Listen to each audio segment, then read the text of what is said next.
Hey there, welcome back. I'm here to help you relax tonight. Before we slip into the shadows, like and subscribe to uncover more stories like this. Let me know in the comments where are you listening from and what time is it there. It really brings our community together. Now, dim the lights for that cozy vibe and stick around till the end. Let's dive into the unknown. I pulled my truck into the parking lot of the Northern Montana Border Patrol Station at 5:47 a.m., 13 minutes early for my first official shift. The building looked exactly like the photo on the website. A low, concrete structure that seemed to have been designed specifically to be forgotten. Behind it stretched the kind of emptiness that made city people uncomfortable. Endless rolling plains that disappeared into a gray horizon where Montana became Saskatchewan without ceremony or fanfare. 6 months ago, I'd been Officer Jake Morrison of the Minneapolis Police Department. 3 months ago, I'd been unemployed, divorced, and seriously considering whether a bottle of pills might solve more problems than it created. 2 weeks ago, I'd accepted this posting after a phone interview that had lasted exactly 9 minutes.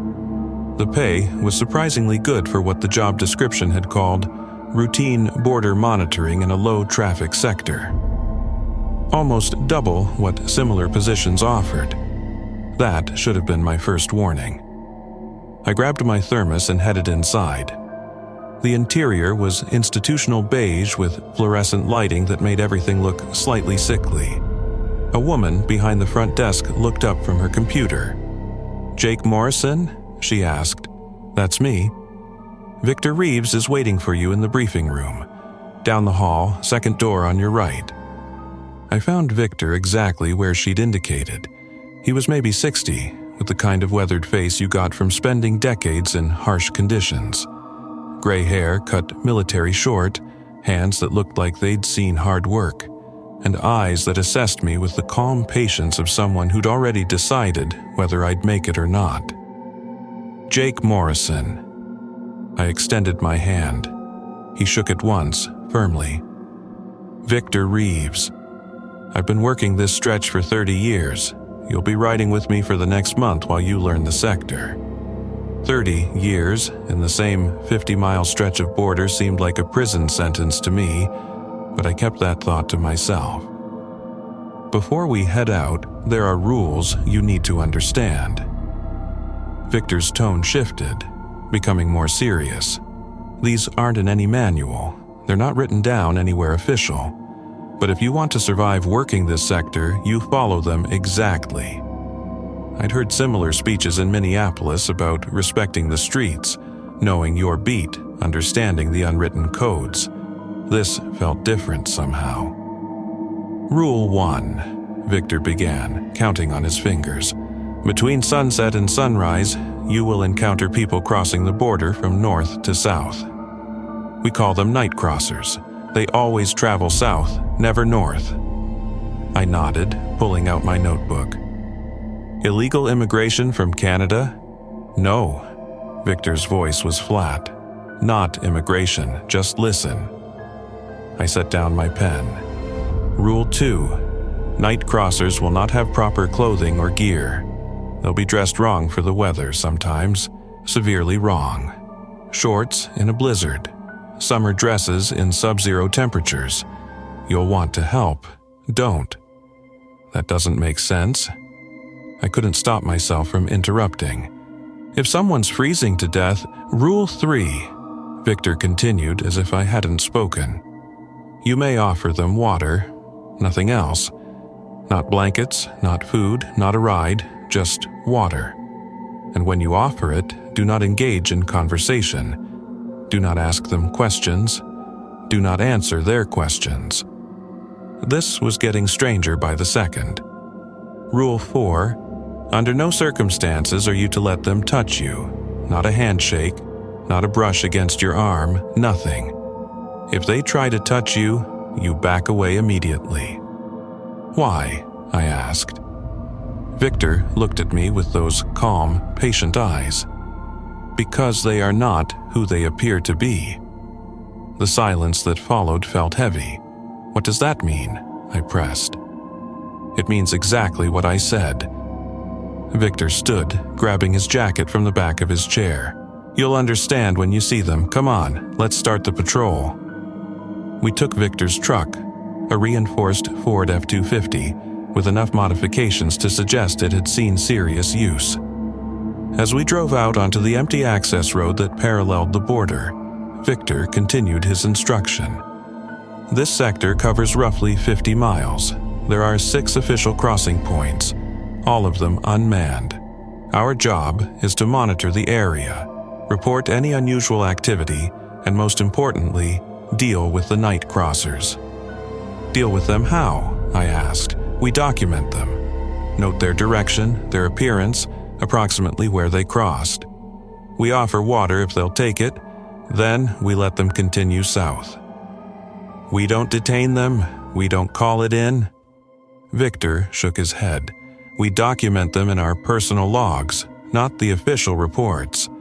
The official reports are for actual border violations, smuggling, trafficking, that sort of thing. The night crossers don't go in official reports. My police training was screaming that this was wrong. Everything Victor described sounded like a massive dereliction of duty. How many night crossers do you typically see? I asked carefully.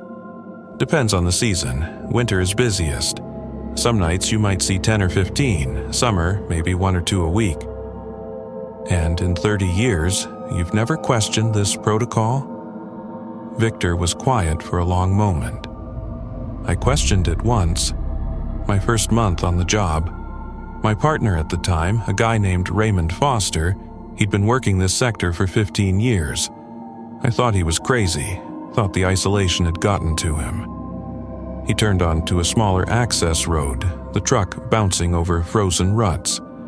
Then, one night in January, we encountered a woman, middle-aged, wearing a light jacket in 20 below weather. Raymond offered her water. She refused. Started asking me questions. Wanted to know my name, where I was from, if I had family. Raymond kept telling me not to answer, but I thought he was being ridiculous. So I answered her. Victor pulled the truck to a stop near a fence post marked with faded orange paint. She knew things, personal things, details about my childhood that I'd never told anyone. She knew about my sister who died when I was 10, knew her name, knew how she died, knew what I'd said to her the night before the accident. He turned to look at me directly. Then she smiled, and her face, it changed. Not all at once, but like watching a mask melt. Underneath wasn't human, wasn't anything I could describe properly. Raymond pulled his weapon and fired 3 warning shots. She laughed and walked away. We watched her disappear south into the darkness. I didn't know what to say to that. I filed a report, detailed, professional, everything by the book. Victor started the truck again. 2 days later, a man from Washington showed up. Never gave his name, never showed credentials. He sat me down and explained very carefully that I had 2 choices: follow the rules and keep my job, or pursue the matter and find myself transferred to a desk in Alaska. That's illegal, I said automatically. Victor almost smiled. Lots of things are illegal until they're not. I had a family to support. I followed the rules. So did Raymond, and so will you if you're smart. We spent the rest of the morning driving the sector. Victor showed me the various access points, the emergency supply caches, the communication dead zones where radio signals failed. Everything seemed routine, almost boring. Around noon, we stopped for lunch at a spot Victor called the Overlook, a small rise that provided a view of several miles in each direction. As we ate sandwiches from our coolers, I tried to process everything he'd told me. I want to believe you, I said finally. But this all sounds insane, Victor offered. I know. That's why I'm telling you now. While you can still think I'm crazy but haven't seen enough to make up your own mind, once you encounter your first night crosser, you'll understand. Until then, just follow the rules. And if I don't? He looked at me seriously. Then you'll be dead, or worse, and I'll be training someone new. That afternoon passed without incident. We checked fence lines, investigated what turned out to be deer tracks, and filled out paperwork for a Canadian tourist who'd accidentally crossed at an unmarked point. Normal border patrol work. As sunset approached, Victor's demeanor changed. He became more alert, checking his mirrors constantly, scanning the landscape with sharp attention. "This is when it starts," he said. "Night crossings begin around twilight and continue until dawn. Stay sharp. Remember the rules." We were driving north on one of the access roads when Victor suddenly slowed the truck. "There," he said quietly, pointing ahead. In the fading light, I could make out a figure walking along the road. As we got closer, details resolved. A man, maybe 30, wearing jeans and a t-shirt despite the temperature being well below freezing. No jacket, no hat, no gloves. His breath should have been visible in the cold air. It wasn't. Victor pulled up alongside him and rolled down his window. "Water?" Victor offered, holding out a bottle. The man stopped walking but didn't turn to face us. For several seconds he stood perfectly still. Then, slowly, he turned his head. His face looked normal at first glance, but something was wrong with it. The proportions weren't quite right. The eyes sat slightly too far apart. The mouth didn't quite match the rest of the features. It was like looking at a face assembled by someone who'd only had faces described to them. "No, thank you," the man said.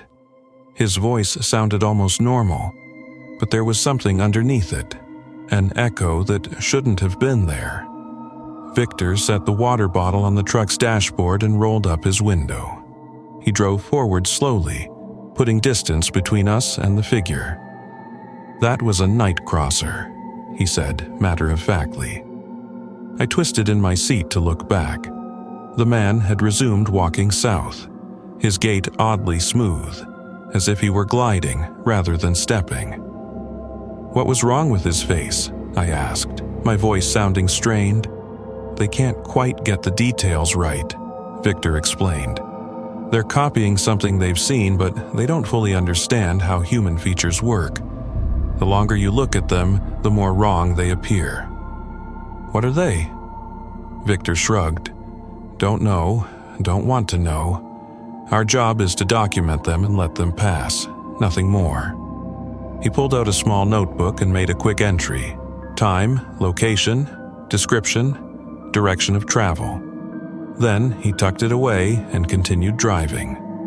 Over the next several hours, we encountered 6 more night crossers.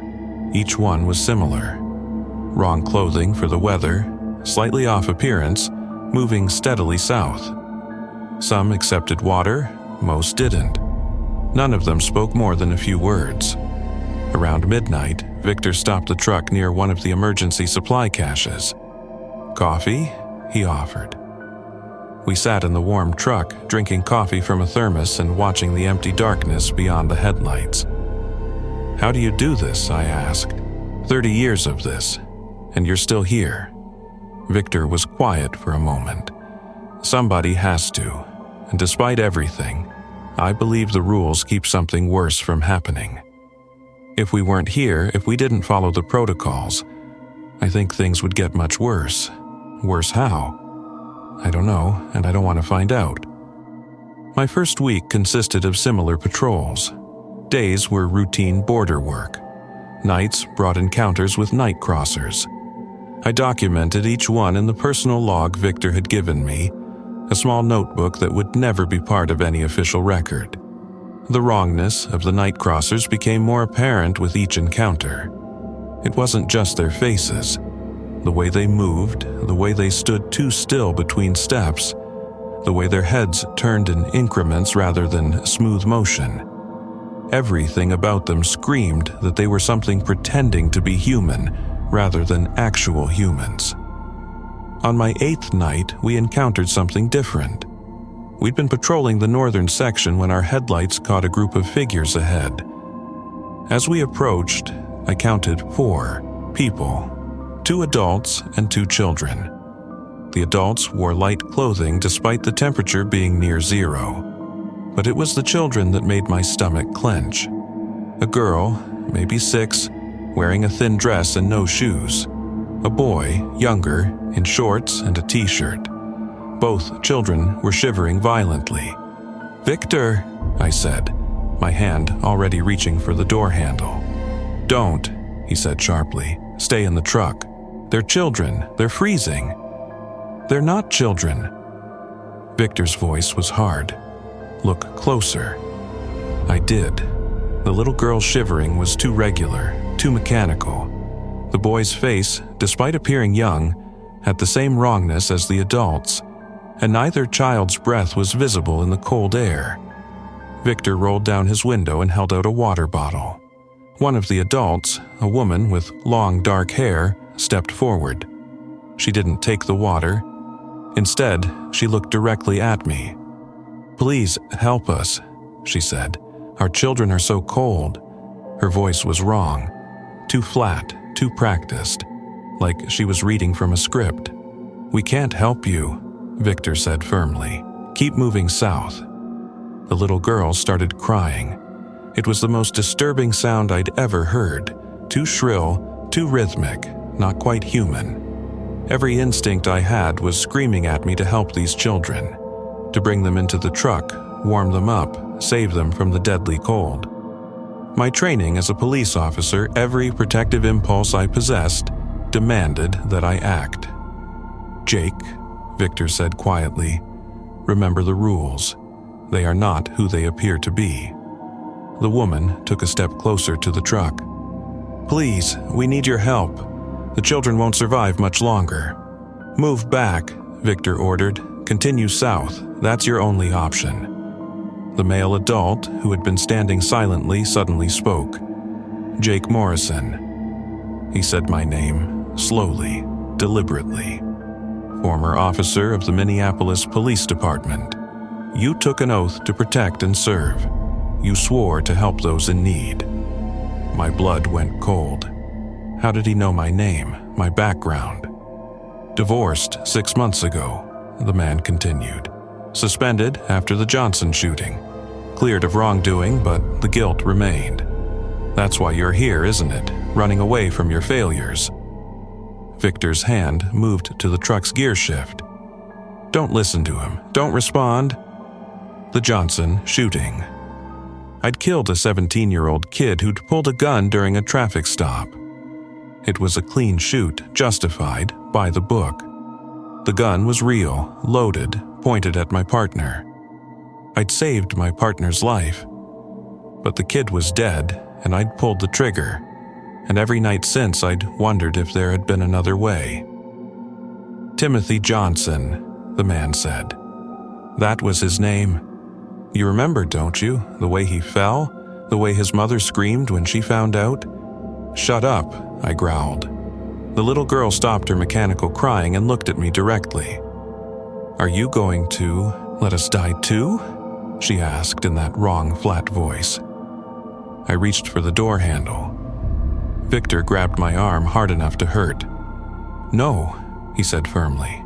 "Jake, look at me." I turned to him. "This is what they do," Victor said. "They find your guilt, your pain, your regrets. They use it against you. But those are not children. That's not a family. You can't save them because there's nothing to save. But look at their feet." I looked down. The little girl's bare feet weren't touching the snow. She was hovering about an inch above the ground. All 4 of them were. The woman's face began to change. The features melted and reformed, cycling through different appearances. Young, old, male, female, always slightly wrong, always unsettling. "Leave," Victor commanded. "Now." The 4 figures stood there for another moment. Then, moving in perfect synchronization, they turned and walked south. Within seconds, they had disappeared into the darkness beyond our headlights. I was shaking. My hands trembled as I tried to grip the door handle I'd nearly opened. "You did the right thing," Victor said quietly. "I know it doesn't feel like it, but you did." "They knew about Timothy," I whispered. "How did they know?" "They know things." Victor put the truck in gear and drove away from the spot. "Don't ask me how, but they can pull information from your mind, find your weaknesses, exploit your humanity. That's why Rule 3 exists. No conversation. The more you engage, the more they learn, the more they can hurt you." We drove in silence for several minutes. "What would have happened if I'd opened the door?" I finally asked. Victor's jaw tightened. "Raymond's replacement, guy named Thomas Chen, he tried to help a night crosser about 15 years ago. Young woman, appeared to be injured, begging for help. Thomas got out of the truck despite Raymond's warnings. The woman touched him." He paused. Thomas screamed for maybe 30 seconds. Then he stopped screaming and got back in the truck. Raymond said Thomas's face was empty. No expression, no recognition, nothing. Thomas drove directly to the station, walked into the evidence room, took his service weapon, and shot himself. My stomach churned. "That's what happens when you break Rule 4, Victor concluded. "Whatever they are, their touch does something to you, changes you, breaks something fundamental." The rest of the night passed without further incidents. We saw 2 more night crossers, both solitary figures who refused water and continued south without attempting conversation. As dawn broke, Victor turned the truck back toward the station. "You did well tonight," he said. "Better than most on their first real test." "I almost opened that door," I admitted. "But you didn't. That's what matters." Back at the station, I filled out my personal log while Victor handled the official reports. My entry was simple. 4 night crossers, approximately 37 hours, Sector 7B, moving south. No other details. Nothing about what they'd said, what they'd known, how they'd made me feel. Over the next 3 weeks, the patrols became routine. Night crossers appeared regularly, always moving south, always slightly wrong. I learned to see the tells, the way they didn't leave proper footprints in snow, the absence of breath vapor, the mechanical quality of their movements. Most importantly, I learned to ignore their attempts at manipulation. They tried various approaches. Some appeared injured, crying for help. Others seemed lost, confused, asking for directions. A few appeared as people I'd known, my ex-wife, former police partners, even my dead mother. But I followed the rules. Offer water, don't engage, don't allow contact, document and move on. Victor seemed pleased with my progress. "You're a natural at this," he said one morning. "Some people never adjust. They can't reconcile what they see with what they think they know about reality, but you've adapted." I wasn't sure if that was a compliment or a condemnation. On my 29th night, everything changed. We were patrolling Sector 4C, an area Victor called the Quiet Zone, because night crossers rarely appeared there. The temperature had dropped to -15, and a light snow was falling, creating a peaceful white curtain in our headlights. "Unusual for this sector," Victor muttered, slowing the truck. Ahead, barely visible through the snow, stood a figure. As we approached, details emerged. A woman, middle-aged, wearing a heavy winter coat, proper boots, gloves, and a hat. She was dressed appropriately for the weather. Victor stopped the truck. Neither of us moved. "Night crossers don't wear proper clothing," I said. "No, they don't." The woman walked toward our truck. Her movement was natural, human. Her breath was visible in the cold air. She carried a backpack and what looked like a satellite phone. Victor rolled down his window cautiously. "Are you Border Patrol?" the woman asked. Her voice sounded normal, human, tired. "Thank God. I've been lost for hours. My GPS died and I couldn't get a signal on my phone." This wasn't a night crosser. This was an actual person. "Ma'am, are you injured?" Victor asked professionally. "No, just cold and lost." She gestured behind her. "I was doing atmospheric research about 10 miles north. My snowmobile broke down and I've been walking for hours trying to find the access road." Victor exchanged a glance with me. This was a legitimate situation requiring legitimate assistance, not the otherworldly encounters we'd been dealing with. "Get in," Victor said, unlocking the back doors. "We'll take you to the station where you can warm up and contact your research team." The woman climbed gratefully into the back seat, pulling off her gloves and rubbing her hands together. "Thank you so much," she said. I was starting to think I'd have to set up my emergency shelter and wait until morning. Victor turned the truck around and headed toward the station. I twisted in my seat to look at our passenger. Everything about her seemed normal, human, real. She had proper equipment, reasonable explanation, natural movements. "I'm Dr. Sarah Martinez," she said, "University of Saskatchewan. We're studying temperature inversions in this region." "Victor Reeves," Victor replied. "This is Jake Morrison. How long have you been working in this area?" "This is my 3rd season," Sarah said. "Usually I don't work this far from base, but we had some interesting readings that I wanted to investigate." She seemed entirely credible. I started to relax, grateful for a normal situation after weeks of dealing with night crossers. Then Sarah spoke again. "Have you encountered many night crossers in this sector?" The temperature in the truck seemed to drop. Victor's hands tightened on the steering wheel. I stopped breathing. "I'm sorry?" Victor's voice was carefully neutral. Sarah leaned forward. "The night crossers, the entities that move south through this area. How many have you documented?" Victor pulled the truck to a stop. He turned slowly to face our passenger. "Who are you?" he asked. Sarah's expression remained friendly, but something in her eyes changed. "I told you, Dr. Sarah Martinez, University of Saskatchewan. But that's not the whole truth, is it? Just like you're not just Border Patrol agents." My hand moved toward my service weapon. Victor shook his head slightly, warning me off. "What do you want?" Victor asked. "Answers," Sarah replied. "I've been studying this region for 5 years, not 3. I know about the night crossers. I've seen them, I've documented them, but I don't understand what they are or where they're going." "We don't discuss that," Victor said firmly. "Why not?" Sarah pressed. "Don't you want to understand? Don't you want to know what you're really dealing with?" "No," Victor said flatly. "Understanding leads to questions. Questions lead to investigations. Investigations lead to people getting hurt." Sarah sat back.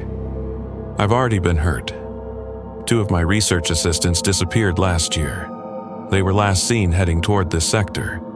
The official reports say they got lost and died of exposure. But I know better." "What do you know?" I asked before I could stop myself. "I know they encountered night crossers," Sarah said.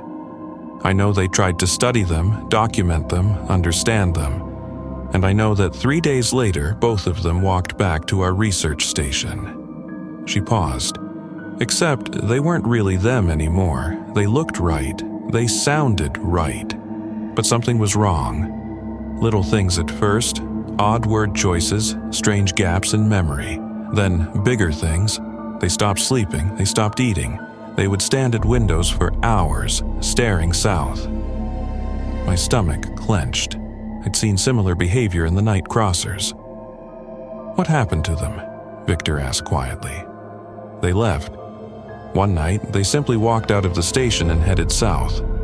We found their clothes about a mile away, neatly folded. No bodies, no tracks beyond that point. Just empty clothes and snow." Victor started the truck again. "I'm taking you to the station. You're going to file a report about getting lost, we're going to help you contact your research team, and then you're going to leave this area permanently." "I can't do that," Sarah said. "I need to understand." "Understanding will kill you," Victor interrupted. "Or worse. Your assistants found that out. Don't make the same mistake." The rest of the drive to the station was silent. Sarah stared out the window, occasionally making notes in a small field book. Victor focused on driving. I tried to process what we'd learned. At the station, Sarah used our phone to contact her research team. They agreed to send someone to pick her up. While we waited, she sat in the break room, drinking coffee and occasionally glancing at Victor and me with an expression of frustrated curiosity. "She's not going to let this go," I said quietly to Victor while we stood in the hallway. "I know," he replied, "but there's nothing we can do about it. We don't have authority to stop her research. We can only warn her. And if she encounters night crossers again?" Victor's expression was grim. "Then she'll learn the hard way." A truck from the University of Saskatchewan arrived 2 hours later. Sarah thanked us for the assistance, gave us a business card with her contact information, and left. Before getting in the truck, she turned back. "If you ever want to talk," she called to us, "really talk about what's happening here, call me." Victor dropped her card in the trash as soon as she'd driven away. "Curiosity kills," he said simply. But her question stayed with me.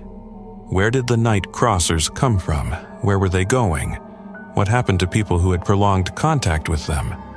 And most disturbingly, what had her research assistants become after their encounter? My official training period ended the following week. Victor declared me ready to work independently, though we would still patrol together most nights. I'd successfully documented over 80 night crossers, maintained the rules without deviation, and handled several challenging situations. "You're one of the few who've made it this far," Victor told me on my last day of training. "Most people request transfers within the first month. They can't handle the reality of what we do here." "What keeps you here?" I asked him. 30 years, Victor. You could retire, move somewhere normal."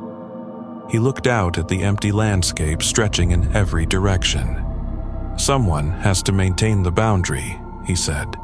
"Someone has to follow the rules. If we're not here, if we don't document them and let them pass, I believe something worse happens. The rules exist for a reason, even if we don't fully understand that reason." That night, I worked my first solo patrol. Victor was off duty, finally taking some of his accumulated vacation time. It was just me, the truck, and 50 miles of empty border. The first few hours were quiet. I drove the standard route, checking the usual spots, seeing nothing unusual. Around midnight, I stopped at the overlook for coffee. That's when I saw them. Lights in the distance, moving south. Not flashlight beams or headlights. These were different. A pale, blue-white glow that pulsed rhythmically. I grabbed my binoculars and focused on the lights. Through the lenses, I could make out figures. Dozens of them, maybe hundreds, all moving south in a loose formation. The lights emanated from the figures themselves, glowing from within. This was different from the usual night crossers. This was something bigger. I reached for my radio to contact the station, then hesitated. Victor had always handled radio communications about night crossers in code, vague references that wouldn't alert outside monitoring. I didn't know the proper protocol for something like this. Instead, I started the truck and drove toward the lights. I needed a closer look, needed to document this properly. As I approached, the scale of what I was seeing became clear. There were at least 200 figures, all glowing with that eerie blue-white light. They moved silently across the snow, leaving no tracks, creating no sound. I stopped the truck about 50 yards away and watched. The figures varied in appearance. Some looked almost human, while others were clearly not. Some walked upright, others moved on all fours. A few seemed to float rather than walk, but all of them glowed, and all of them moved south with the same steady, inexorable purpose. I pulled out my personal log and tried to document what I was seeing, but words felt inadequate. How do you describe something that shouldn't exist? One of the figures at the edge of the group turned toward my truck. Even from this distance, I could feel its attention focus on me. Then another turned. Then another. Within seconds, the entire group had stopped moving and was facing my direction. Every instinct screamed at me to leave, but I couldn't move. I sat frozen, watching as the nearest figures began moving toward me. My phone rang, shattering the silence. I fumbled for it, nearly dropping it in my panic. "Jake!" Victor's voice was urgent. "Where are you?" "Sector 6A. There are hundreds of them, Victor, all glowing, all heading south. Get out of there, now. Don't wait, don't document, just drive away." "They've seen me. They're coming toward the truck." "Drive, Jake, drive now." I threw the truck into gear and accelerated, not bothering to turn around, just driving perpendicular to the group. In my mirrors, I could see the glowing figures pursuing, moving faster than any human could run. "I'm heading east," I reported to Victor. "They're following." "Keep going. Get to the station. I'm on my way there now."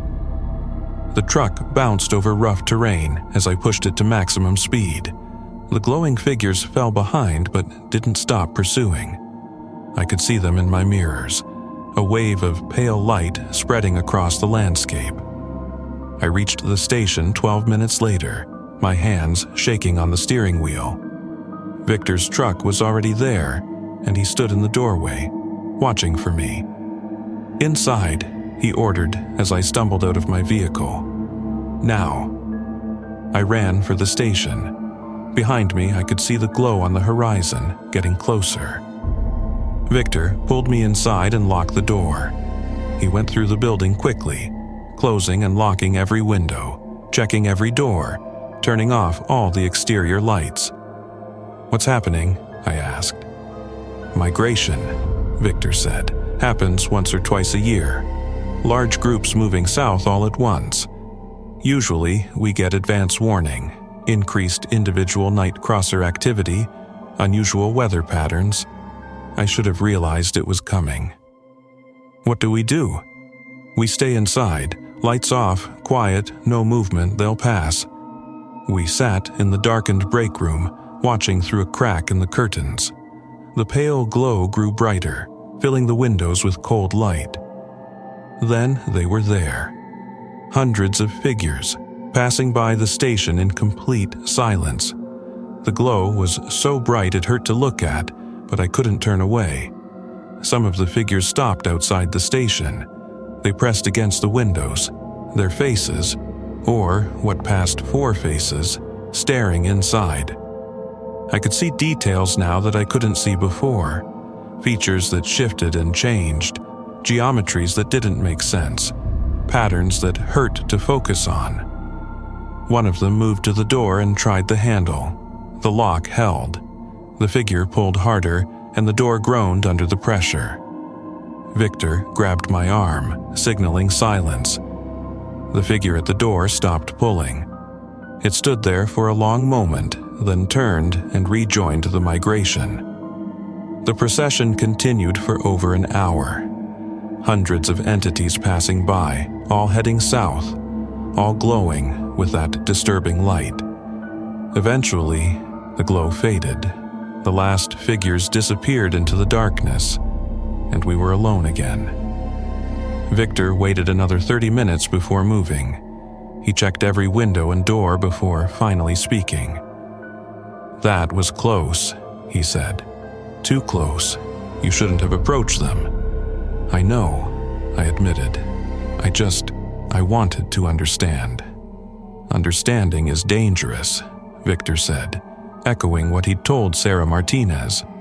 "The more you know, the more you want to know. And that's how people get hurt.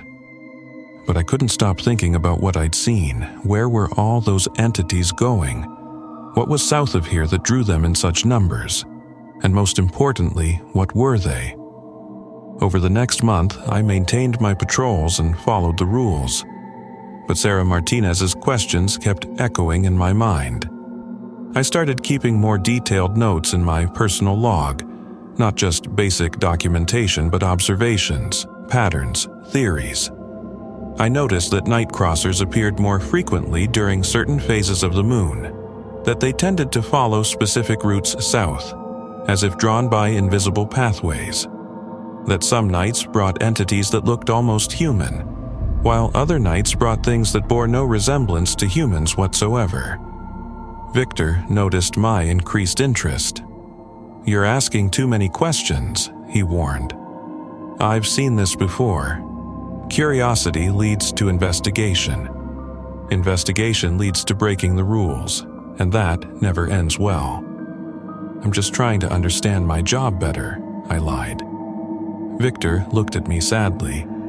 "Your job is to follow the rules and document what you see. Nothing more. The moment you start trying to understand the why, you're already in danger." But I couldn't stop. The need to understand had taken root in my mind. I started researching online during my off hours, looking for any information about unusual border phenomena, mysterious disappearances, unexplained lights. I found very little official information, but I did find references to similar events in other remote border regions, isolated stretches of the US-Mexico border, certain areas along the Canadian-Russian border, remote sections of European borders. Always the same pattern. Entities moving in consistent directions, appearing at night, disappearing without trace. I also found Sarah Martinez's research papers. She'd published several articles on atmospheric anomalies in the northern Saskatchewan region, but none of them mentioned night crossers or anything supernatural. Her official research was perfectly normal, focused on mundane scientific questions about temperature inversions and air pressure patterns. But between the lines, I could see hints of something else. References to unusual electromagnetic readings. Mentions of unexpected variations in gravitational measurements. Citations of previous research by scientists who had mysteriously discontinued their work in the region. Against my better judgment, I pulled her business card from my wallet. I'd retrieved it from the station's trash after she left. For weeks, I carried it with me, debating whether to make contact. Finally, on a Tuesday night after a particularly disturbing patrol, I called her. She answered on the second ring. "Dr. Martinez," she said professionally. "This is Jake Morrison, Border Patrol. We met a few weeks ago." There was a pause. "I remember. I wasn't sure if you'd call." "I want to talk," I said, "about what's really happening out here, but not over the phone. There's a diner in Windridge, about 40 miles from your station," Sarah said. "Can you meet me there tomorrow at noon?" I agreed, knowing that Victor would disapprove. But I needed answers. The rules had kept me alive, but they hadn't given me understanding. And the cop in me, the investigator who'd spent years solving puzzles and uncovering truths, couldn't let this mystery go. The next day, I told Victor I was taking my day off to run errands in town. Technically true, though misleading. Sarah was already at the diner when I arrived, sitting in a back booth with a laptop and several files spread across the table. "Thank you for coming," she said as I slid into the seat across from her. "I know this goes against your training." "It does," I admitted, "but I need to understand what I'm dealing with." For the next 2 hours, Sarah shared her research. She'd been studying the region for 7 years, initially focused on atmospheric phenomena, but gradually she'd noticed other patterns. "There are thin spots," she explained, showing me maps covered with markings. "Places where the barrier between our reality and something else is weaker. These border regions, especially remote, isolated areas, seem to be natural thin spots. Barrier between what and what? I asked. I don't know exactly, Sarah admitted. But my measurements show unusual readings in these areas. Electromagnetic anomalies, gravitational variations, even temporal inconsistencies. It's as if the normal laws of physics don't quite apply. She pulled out a series of photographs. These were taken by my research assistants before they disappeared. Look at the timestamps. The photos showed the same location at night, but the timestamps were wrong. One image was labeled 11:47 p.m., the next 11:52 p.m., but the moon had moved significantly between them, far more than 5 minutes could account for. Time moves differently in the thin spots, Sarah said. Not consistently, but measurably, sometimes faster, sometimes slower. And the night crossers? I asked. They're coming through from the other side, Sarah said. Whatever lies beyond our reality, they use the thin spots to cross over and they're drawn south. Why south? She shook her head. That's what I haven't figured out yet. But it's consistent. Every entity I've tracked, every migration pattern, all movement is south, never north, never east or west. Always south. I thought about the hundreds of glowing figures I'd seen during the migration. I saw something a few weeks ago, I said, and described the mass migration event. Sarah's eyes widened. That's exactly what my assistants were trying to document when they disappeared. They tracked a large migration event, tried to follow it south to see where it led. And then, they came back changed, I finished. Yes. Whatever happened to them out there, they weren't the same people afterward. They'd been replaced, maybe, or transformed? I don't know. We talked for another hour, comparing observations and theories. Sarah's scientific approach combined with my first-hand experience began painting a disturbing picture. The entities weren't invaders or tourists. They were refugees. Something on their side of reality was pushing them through, forcing them to cross into our world. And whatever was chasing them was so terrible that they risked the dangerous journey through the thin spots. If that's true, I said slowly, then what happens when they reach wherever they're going? I don't know, Sarah admitted, but I think we need to find out. That was when I made my decision. I was going to follow the night crossers south. I was going to break the rules, investigate what I'd been told to ignore, and try to understand what was really happening. Victor would have told me this was how people die. He would have been right. But I was already committed. The need to know had become stronger than the need to be safe. Sarah and I made plans. She would use her research access to track migration patterns. I would document night crosser routes from my patrols. Together, we'd map where they were going and what might be drawing them south. I drove back to my apartment that night feeling energized for the first time in months.